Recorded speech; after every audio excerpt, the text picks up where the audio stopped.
Mga kapatid, ang mabuting balita ng Panginoon. Pinupuri ka namin, Panginoong Heso Kristo. Magsiyo po ang lahat. Magandang umaga po sa inyong lahat. Magandang umaga po, Reb. Sa atin pong pagdiriwang ngayon, atin pong inaalala ang kapistahan po ni San Marcos. So kung titignan po natin si Saint Mark, ang kauna-unahang gospel writer, year 65 to 70, noong isinulat niya ang Ebanghelyo. At dahil ito po yung pinakaunang Ebanghelyo, ito yung naging pattern ng iba pang sumunod na Ebanghelyo. At makikita po natin, dahil time na po ng destruction of the temple, itong taon na ito, kaya po dali-dali na siyang nagsulat ng Ebanghelyo. Ipinakita po niya sa atin kung papaanong ang kanyang pananampalataya ay tunay na nagmula kay Jesus sa pamamagitan po ng mga alagad. At ano po ang sinasabi sa atin ng atin pong mga pagbasa ngayong kanyang kapistahan ni Saint Mark? Sinasabi po sa atin na dapat tayo bilang mga Kristiyano ay mayroong matatag na pananampalataya. Sabi po sa atin sa unang pagbasa, stay sober and alert. Your opponent, the devil, is prowling like a roaring lion, looking for someone to devour. Resist him, solid in your faith. Ang diablo daw po, dapat lagi tayong humanda at magbantay, parang layong umaatungal at aali-aligid na humahanap ng masisila. Ano po ang nais sa atin ipahayag ng mga pagbasa?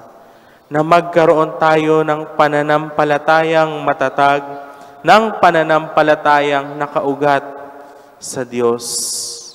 Sapagkat anytime, pwede tayong masira ng demonyo. Pwede tayong madistract ng demonyo sa mga katangiang magaganda. Baka mamaya dinideceive na tayo ng demonyo, sasabihin, tama yan. Pero kabalintunaan ito ng utos ng Diyos.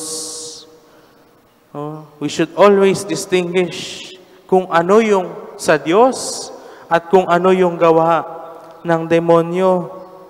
At yun po ay nalalaman natin kung tayo ay mayroong firm na pananampalataya. Mayroon tayong solid na pananampalataya sa Diyos. At kung papaano pong yung mga alagad sa Ebanghelyo ay patuloy na nagpapangalat ng mabuting balita sa iba't ibang dako, dapat ganun din yung pananampalataya na ipinapahayag natin sa atin pong bilang mga Kristiyano. Magkaroon tayo ng pananampalatayang matatag, sapagkat kailanman alam natin na ang sinasampalatayanan nating Diyos ay ang Diyos na mula sa langit at ang Diyos na magdadala sa atin sa langit. Ganoon kamabiyaya at mapagmahal ang Diyos. Kung makikita natin sa atin pong buhay, hindi po ba? There may be ups and downs, highs and lows, pero there is always God to guide us. Mayroon tayong Diyos na nag-guide sa atin. At ganoon ang ginawa ng ating Panginoon noong siya ay iniakyat sa langit. Sa pamamagitan po ng mga kamay ng mga alagad, ng mga apostol, nagkaroon sila ng kakayanan na pagalingin ang mga may sakit. Pagalingin ang mga may karamdaman. Nagkakaroon sila ng kakayahan to make miracles. Bakit? Mayroon silang pananampalatayang matatag, and at the same time, alam nila na sa sarili nila, ang Diyos ay laging sumusubaybay sa kanila pong buhay. Sa atin pong buhay, no, tulad po na nabanggit ko kanina, merong mga lows, merong mga pagkakataon na parang mababa yung ating relasyon sa Diyos.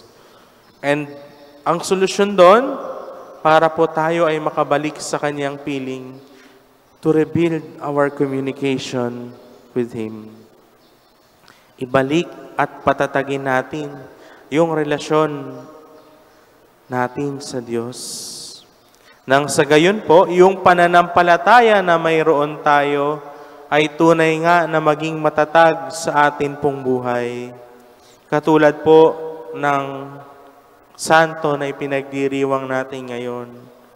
Hindi niya alintana yung takot na mamatay, no? Dali-dali niyang sinulat yung pong unang ebanghelyo na mayroon tayo. Kaya po kung titignan niyo, ito po yung shortest sa lahat ng Gospels, no? The Gospel of Saint Mark is the shortest Gospel na mayroon tayo. Kasi nga, nagmamadali na, in haste, dahil destruction na ng templo. At kailangan mayroong maiwang testimony para ang mga tao ay patuloy na maniwala. Para ang mga tao ay patuloy na sumampalataya sa Diyos. At bukod po dito, doon po sa atin pong unang pagbasa, hindi po ba sabi, ang Diyos ay patuloy na gumagabay, no, doon sa mga alagad niya. Ibig sabihin po, no, ipinapakita sa atin na sa kabila ng lahat ng pinagdadaanan ng mga early Christians during that time, ang kanilang sinasampalatayanan ay sumasa kanila.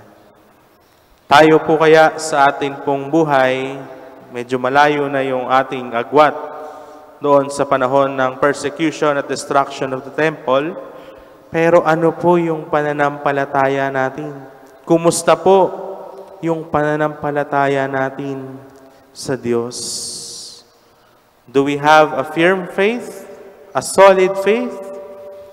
O kapag ka dumating yung temptation, o kapag ka dumating na ang diablo ay buhay na buhay sa atin pong buhay, ano po ang pinipili natin?